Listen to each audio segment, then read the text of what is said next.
Bienvenue à notre chaîne Le succès et la prospérité selon la parole, où tu découvriras la clé du succès, de la vie abondante selon la parole de Dieu. Tu seras ravi d'apprendre que tu as déjà une vie abondante, une vie de plénitude, comme Jésus nous promet dans le livre de Jean chapitre 10, verset 10. Le voleur ne vient que pour dérober, égorger et détruire. Moi, je suis venu afin que les humains aient la vie et qu'elle soit dans l'abondance. Jésus continue également en nous donnant la clé de la vie abondante dans Matthieu chapitre 6, verset 33. Mais d'abord et surtout, cherchez, visez, luttez pour son royaume et sa justice, sa manière de faire et d'être juste, l'attitude et le caractère de Dieu. Et toutes ces choses dont vous avez besoin seront également données. En effet, j'ai découvert que vivre une vie abondante et prospère consiste tout d'abord à connaître le Créateur, à devenir comme lui, en caractère, car être à son image te permettra de réaliser que toute sa création dont tu désires est déjà à ta disposition et a toujours été à ta disposition depuis ta création. Je suis Sinclair Sima, je vis une vie bénie et toi aussi tu peux. Cette vidéo aujourd'hui, je l'ai fait pour accompagner l'enseignement de lundi qui est intitulé La Bible, notre testament. Et aujourd'hui, je vais partager certaines habitudes à implémenter pour récolter le trésor qui se trouve dans le testament que le Seigneur nous a donné. Oui, il nous a donné le testament, pas un, mais deux testaments. Mais nous avons des actions à prendre pour pouvoir récolter tous les trésors qui se cachent là-dedans. La première chose à appliquer, c'est fixer un temps quotidien pour lire ta Bible. C'est important. Tout comme un héritage doit être découvert, la richesse spirituelle contenue dans la parole de Dieu nécessite une intention. Donc, prends un moment chaque jour, même si ce n'est que 10 minutes, pour lire un passage de la Bible.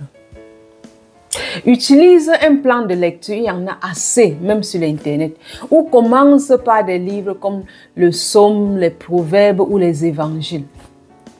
Si tu es nouveau, croyant, je conseille toujours de commencer par lire le livre de Jean, qui parle de la bonne nouvelle que Jésus est venu donner. Puis après cela, lis le livre de Jacques qui t'aidera à appliquer les principes bibliques dans ta vie. Donc, Jean et après Jacques. Si tu es nouveau chrétien, commence par là. Deuxièmement, médite et réfléchis sur ce que tu lis. Le livre de Josué, comme j'ai parlé lundi, versets 1 à 8, nous enseigne que le succès et la prospérité ne viennent pas seulement du fait de lire ta Bible, mais de lire et de méditer sur les paroles. Ne te contente pas de lire rapidement la Bible. Prends le temps de méditer sur le sens de chaque passage pour toi. Pose-toi les questions comme « Que me dit ce passage ?» ou « Comment puis-je l'appliquer dans ma vie ?» Par exemple, après avoir lu Josué 1:8, réfléchis à propos de ce que signifiait méditer jour et nuit. Seigneur, ça veut dire quoi méditer jour et nuit? Dans des activités quotidiennes, invite le Saint-Esprit à te guider lors de ta lecture et de ta méditation. Le Saint-Esprit est celui qui éclairera la lumière sur les Écritures dont tu es en train de lire pour te permettre de comprendre et de l'appliquer dans ta vie. Pose-lui la question. C'est pourquoi il est là. Dans la Bible, dans Jean chapitre 16, verset 13, ça nous dit, quand l'Esprit de vérité viendra, ça c'est Jésus qui nous dit, il vous conduira dans toute la vérité. Il ne parlera pas de lui-même, mais il dira tout ce qu'il aurait entendu et vous annoncera ce qu'il doit arriver. Donc accroche-toi sur le Saint-Esprit quand tu lis et demande-lui des questions. Maintenant le 3, mets la parole de Dieu en pratique. La vraie transformation vient de l'application. Identifie un domaine précis dans lequel tu peux obéir à la parole de Dieu.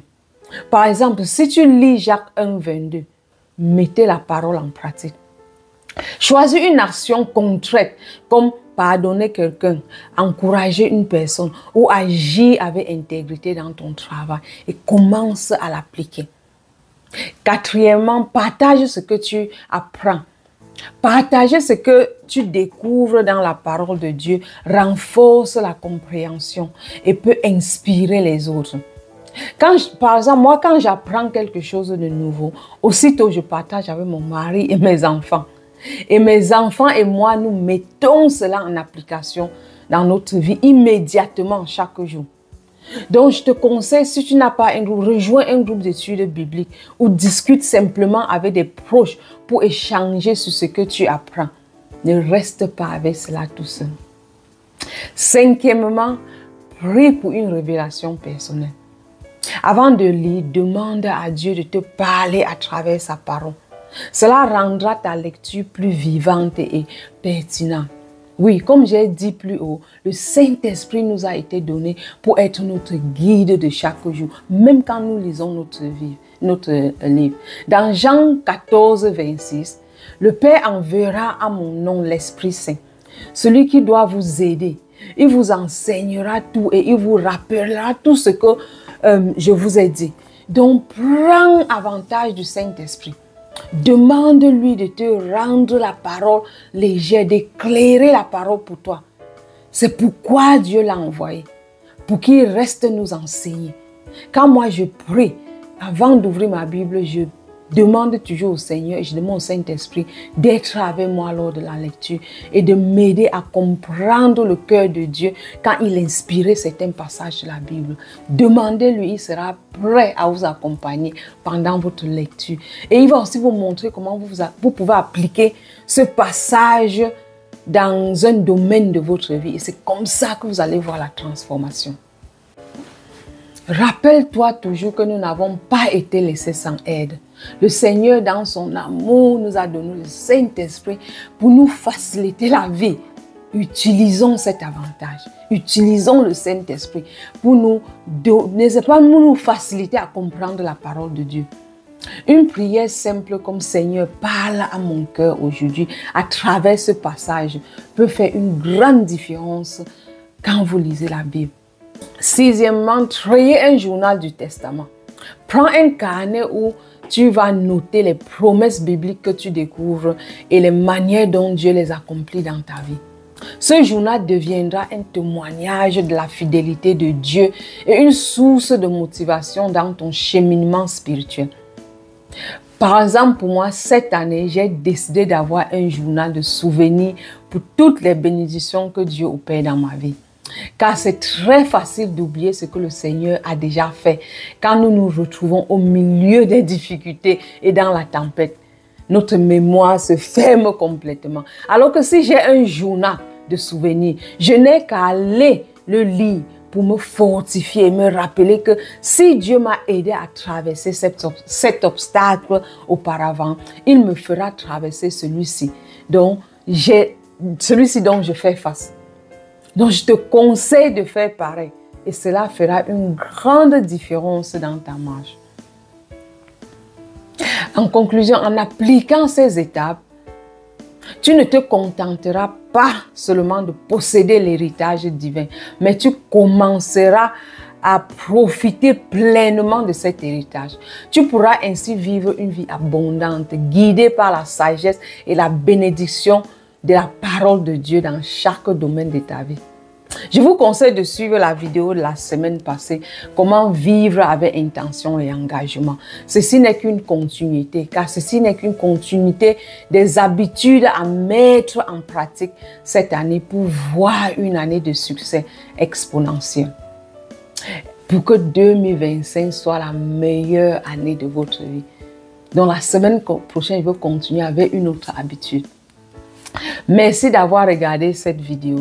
Si tu l'as aimé, n'hésite pas de cliquer sur j'aime pour soutenir notre chaîne et permettre à encore plus de personnes d'être bénies par cet enseignement. Clique sur le bouton d'abonnement et abonne-toi pour être le premier à être informé quand nous publions de nouveaux contenus. Partage dans les commentaires ce que Dieu t'enseigne afin d'encourager et inspirer les autres. Suis-nous également à Instagram à Je suis Sinclair Sima. Si tu as des questions, des besoins de prière ou tu recherches des conseils sur la parole de Dieu, contacte-nous par le numéro WhatsApp qui s'affiche là-dessous. Reste béni et jusqu'à la prochaine fois, souviens-toi toujours que tu es béni pour être une bénédiction.